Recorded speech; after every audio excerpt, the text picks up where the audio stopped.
नमस्कार। जय श्री हरि।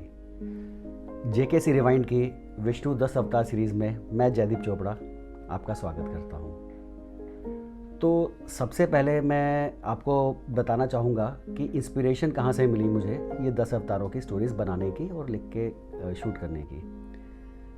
एक्चुअली बचपन से वृंदावन जाना होता था, कृष्ण के बारे में, उनकी लीलाओं के बारे में काफ़ी जानकारी मिली और थोड़ा सा खिंचाव हुआ विष्णु और कृष्ण की तरफ मेरा। तो धीरे धीरे पता लगा कि विष्णु ने 10 अवतार लिए, जिसमें श्री कृष्ण भी एक अवतार थे। तो मैं और नॉलेज लेना चाहता था उन 10 अवतारों के बारे में। तो घर से या आसपास के लोगों से बहुत लिमिटेड इन्फॉर्मेशन मिली, जिससे मैं सेटिस्फाई नहीं हुआ। फिर मैंने बुक्स पढ़नी शुरू की, काफ़ी गूगल किया, काफ़ी उन लोगों से मिला जो इस बारे में काफ़ी ज्ञान रखते थे, नॉलेज रखते थे, और धीरे धीरे मुझे उन 10 अवतारों की स्टोरीज़ का पता लगना शुरू हो गया।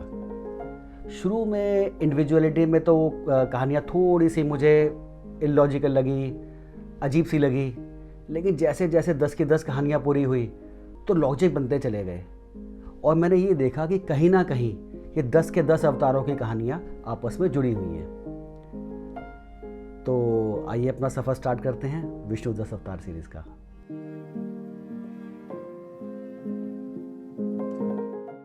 तो विष्णु को समझने के लिए हम शुरुआत करेंगे सृष्टि की रचना से। कहा जाता है कि पहले तरफ सिर्फ पानी था, धरती या ज़मीन कहीं भी नहीं थी, और इसी पानी में एक अंडे की शेप में एक बुलबुला उत्पन्न हुआ और वो धीरे धीरे बड़ा होता गया। इसी बुलबुले के अंदर थे श्री विष्णु और इसे कहा गया ब्रह्मांड। अब श्री विष्णु की नाभि से प्रकट हुए ब्रह्मा जी, और ब्रह्मा जी को काम दिया गया सृष्टि को बनाने का, लेकिन इसको नियंत्रित रूप से चलाने का काम किसका था? श्री विष्णु का। तो सृष्टि के बनने के बाद हमारे समय को, हमारे टाइम को 4 अलग अलग युगों में डिवाइड किया गया। त्रेता युग, सतयुग, द्वापर युग और कल युग, जिसमें हम लोग भी रह रहे हैं। और ये हर युग की एक अलग अलग ड्यूरेशन थी, और हर युग में कोई ना कोई पापी, कोई ना कोई अधर्मी पैदा हुआ और उसने इस नियंत्रण को अस्थिर करने की कोशिश की, और धर्म को और आम लोगों को उससे खतरा पैदा हुआ।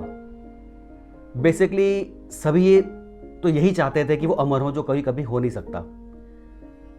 तो जब भी ये स्थिति नियंत्रण के बाहर हुई, किसी भी वजह से, किसी राक्षस, दानव या किसी भी वजह से, तो विष्णु ने कोई न कोई अवतार लेकर उसका संहार किया। और यही वो 10 अवतार थे जिनके ऊपर हमने ये सीरीज बनाई है। अभी तक 9 अवतार आ चुके हैं और 10वें अवतार कल की आज से करीब 4,32,000 साल बाद आएंगे। तो आज हम बात करेंगे श्री विष्णु के तीसरे अवतार वराह अवतार की।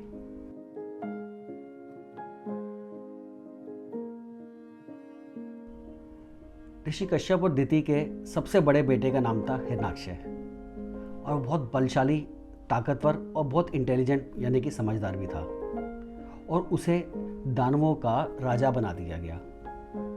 हिरण्याक्ष ब्रह्मा का बहुत बड़ा भक्त था। उसने बहुत बड़ी तपस्या शुरू की ब्रह्मा की, और काफ़ी तपस्या पूरी होने के बाद ब्रह्मा जी प्रसन्न हुए और प्रकट हो गए, और हिरण्याक्ष को कोई भी वरदान मांगने के लिए कहा। तो हिरण्याक्ष ने बोला कि आप मुझे अमर होने का वरदान दे दीजिए। ब्रह्मा जी मुस्कुराए और बोले कि अमर होने का वरदान कोई भी नहीं दे सकता, ये सिर्फ महादेव के हाथ में है, और मैं तो बिल्कुल नहीं दे सकता। जिसका जन्म हुआ है उसकी मृत्यु निश्चित है, तुम मुझसे कुछ और मांग लो। कुछ सोचने के बाद हिरण्याक्ष बोला कि ठीक है, आप मुझे वरदान दीजिए कि मुझे कोई भी जीव या जानवर मार ना सके। तो ब्रह्मा जी बोले कि थोड़ा प्रिसाइज, स्पेसिफिक हो के आप मुझे बताओ कि कौन कौन से जानवर, उनके नाम तो बताओ। तो बहुत गहरी सोच के बाद किसी भी तरह के पक्षी जो भी उसके दिमाग में आ सकते थे, ज़मीन पे रहने वाले जानवर, पानी में रहने वाली मछली या कोई भी जानवर, जिस तरह के भी जानवर थे, उन सभी का एक एक करके नाम ले लिया हिरण्याक्ष ने वरदान मांगने के लिए ब्रह्मा जी से। और ब्रह्मा जी भी मुस्कुराकर बोले, ठीक है, इनमें से कोई भी तुम्हें कभी नहीं मार पाएगा। अब जब इसके बारे में पता चला इंद्र को, वो दौड़े दौड़े पहुंचे ब्रह्मा के पास और वो बोले, आपने ये क्या वरदान दे दिया? तो ब्रह्मा जी बोले, उसने घोर तपस्या की थी तो मुझे प्रसन्न होकर उसको वरदान देना ही था। तो इंद्र बोले कि क्या आप उसको कोई भी वरदान दे दोगे? ब्रह्मा जी बोले, वरदान कभी अच्छा या बुरा नहीं होता, पाने वाला उसका किस तरह से प्रयोग करता है, कैसे उसको यूज करता है, वो गलत या सही हो सकता है। मेरा काम सिर्फ वरदान देना था, अब उसके बाद हिरण्याक्ष उसका कैसे प्रयोग करेगा ये मैं नहीं जानता। तो इंद्र बोले, तो क्या वो किसी भी हालत में कोई भी जीव उसको मार नहीं पाएगा? ब्रह्मा जी मुस्कुराए और बोले, वक्त आने पर सब पता चल जाएगा। तो ब्रह्मा जी से वरदान पाने के बाद अहंकार से भर गया हिरण्याक्ष। उसे सब तरफ अत्याचार करना शुरू कर दिया, ब्राह्मणों की हत्या भी शुरू कर दी। वो यहाँ भी नहीं रुका, उसने अहंकार में आकर पूरी धरती को समुद्र में डुबो दिया, एक तरह से प्रलय ले आया। अब ये देखने के बाद सभी जो देवता थे वो पहुंचे ब्रह्मा के पास, ये आपने क्या वरदान दे दिया, उसे तो कोई जीव मार भी नहीं पा रहा। तो ब्रह्मा जी बोले, एक जानवर का नाम लेना भूल गया था हिरण्याक्ष, और वो जानवर है वराह, यानी कि शुकर। उसी समय श्री विष्णु ने वराह अवतार लिया और कहते हैं कि बहुत लंबा युद्ध चला हिरण्याक्ष और वराह अवतार के बीच में, लेकिन अंत में हिरण्याक्ष को वराह अवतार ने मार दिया और अपने सींग के ऊपर उस धरती को पानी की समुद्री गहराइयों से निकाला और वापस उसकी जगह पर ले आए। क्योंकि यहाँ भी वही बात थी, विष्णु का काम नियंत्रण से नियंत्रित तरीके से इस सृष्टि को चलाना है। तो यहाँ हिरण्याक्ष ने जैसे ही सभी चीज़ों को बदल दिया, उसने सृष्टि के नियम बदल दिए, उसने पूरी की पूरी धरती को पूरे समुद्र के अंदर दफना दिया, गहराइयों में डुबो दिया। तो विष्णु को अवतार लेके आना ही था। अब हिरण्याक्ष तो मर चुका था, लेकिन उसका छोटा भाई हिरण्याक्ष अब भी जिंदा था। तो अगले एपिसोड में हम बात करेंगे हिरण्यकश्यप की। तो देखिए कितनी खूबसूरती से ऑलमोस्ट अमर होके भी अमर नहीं हो पाया हिरण्याक्ष। यही तो विष्णु लीला है। उसने जो मांगा ये भी विष्णु की ही लीला थी। तो अभी हम आपको जो मंदिर दिखाने जा रहे हैं ये खजुराहो में स्थित है और ये मंदिर 1900 AD में बना था।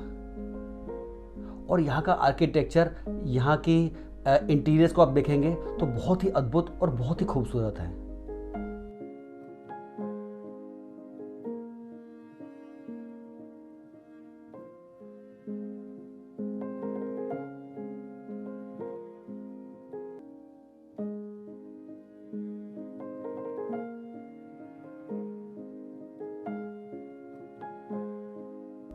वराह अवतार से एक और बहुत इंटरेस्टिंग चीज़ जुड़ी हुई है।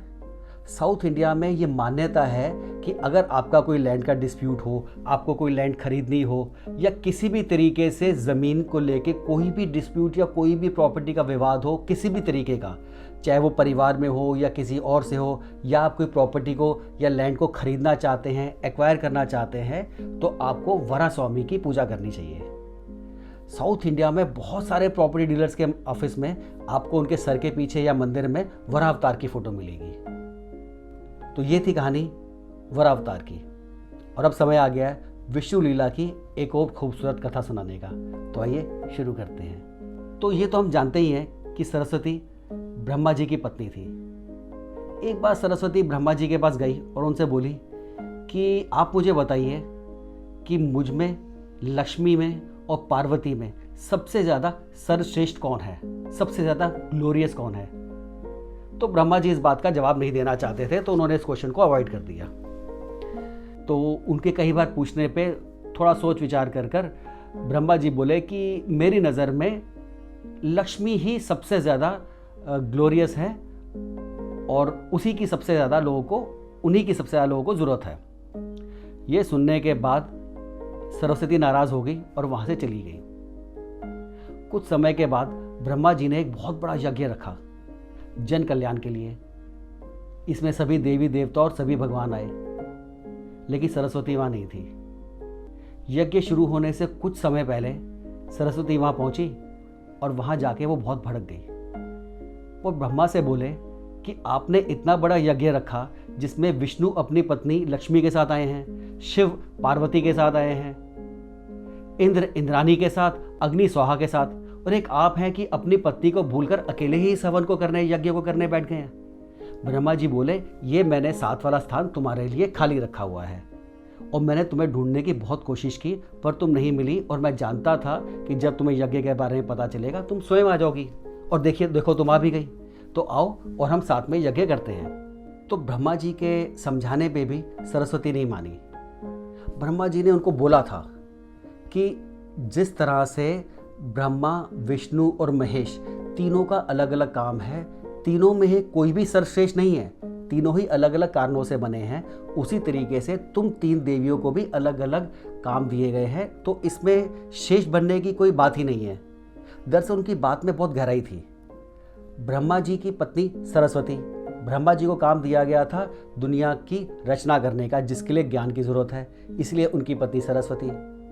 अब दुनिया को संरक्षण देने का और उसको नियंत्रित तरीके से चलाने का काम था श्री विष्णु का। और जीवन जीने के लिए क्या चीज़ चाहिए होती है? रिसोर्सेज यानी कि लक्ष्मी, तो उनकी पत्नी बनी लक्ष्मी। और उसके बाद इस दुनिया को नष्ट करने का, ख़त्म करने का काम दिया गया महादेव को, शिव को। और दुनिया को ख़त्म करने के लिए किसकी ज़रूरत पड़ेगी? शक्ति की। तो उनकी जो पत्नी है वो शक्ति, माँ पार्वती। तो ये सब रीजनिंग देने के बाद भी सरस्वती नहीं मानी और वो ये बोली कि तुमने मेरा पहले तिरस्कार किया और अब दोबारा तिरस्कार किया।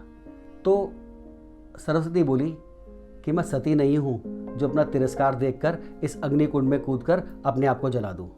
मैं ये हवन ही नहीं होने दूंगी, मैं यज्ञ ही नहीं होने दूंगी।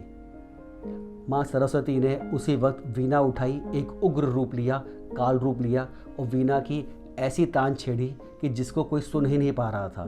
सब तरफ विध्वंस शुरू हो गया, सब कुछ नष्ट होने लग गया। उसी वक्त श्री विष्णु खड़े हुए सरस्वती को रोकने के लिए। अब सरस्वती विष्णु के सामने कहाँ टिक पाती, तो गुस्से में आकर एक नदी का रूप ले लिया सरस्वती ने, और पूरे वेग के साथ, पूरी ताकत के साथ उस अग्निकुंड की अग्नि को शांत करने के लिए आगे बढ़ी। इससे पहले कि वो अग्निकुंड तक पहुंचती, विष्णु बीच में लेट गए और विष्णु को छूने से पहले ही धरती फटी और सरस्वती उसमें समा गई।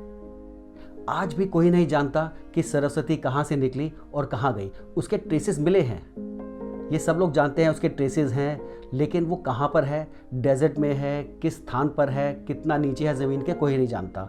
अगर आप इस कथा को माने और इससे लिंक करें तो हमें क्लियर पता चलता है कि वो माँ सरस्वती जो थी वो नदी का रूप लेके कहाँ गई। तो ये सब देख के जो माँ पार्वती वहाँ मौजूद थी वो शिव के पास आई और वो बोली कि सरस्वती तो भगवान हैं, उनके साथ ये करना क्या जायज़ था, क्या ये ठीक था? तो शिव बोले, पाप ना इंसान देखता है, ना धर्म देखता है, ना प्रकृति देखता है, ना स्त्री और पुरुष में फ़र्क करता है, ना इंसान में, ना देव में और ना भगवान में। जो भी पाप करेगा, जो भी इस सृष्टि को नियंत्रण के बाहर करने की कोशिश करेगा, उसको सज़ा मिलेगी, और ये सज़ा कोई भी दे सकता है। तो कितनी सुंदर कथा थी ये विष्णु लीला की। पास में जो भी हुआ, अभी जो भी हो रहा है और आगे जो भी होगा, ये सब विष्णु की ही लीला है। तो आज का ये एपिसोड हम यही समाप्त करते हैं। अगले एपिसोड में आपसे जल्दी मुलाकात होगी। तब तक के लिए नमस्कार, जय श्री हरि।